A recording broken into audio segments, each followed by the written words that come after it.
My first flip was about 3.5 years ago, back in 2020. So I was, what, 27? About 24 years old.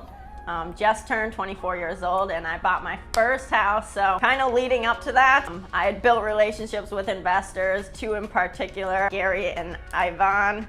And I always wanted to get into investing, but I was a little bit hesitant, obviously, just because I didn't want to use all my cash at that point. I was kind of getting going and everything. So I'd watch them flip houses, and I was given like a lot of mentorship from them, and they kind of gave me the push to actually do it myself and kind of have the guts and wherewithal to just go out there and do it. So bought my first house. It was definitely like pretty much a hood house, but I liked it because that market was moving a lot and things were moving quickly on the sale end of things. So I bought the house at $98,000. One of my investors, Ivan, he basically kind of wholesaled it to me, so I paid him a fee on top of things. So he had it at 92, I paid him 98 for it. So all into the deal. After closing costs, I was in it like 101,000. It was a quick, easy flip. That was one good thing as far as it being my first project, was it was just kind of like a makeup. The kitchen was fine. I just had to put floors, some new subfloors, and then 2 bathroom renovations, paint interior, exterior. So it was an in and out kind of deal. So I ended up spending 21,000 on renovation side of things, and then ARV wise,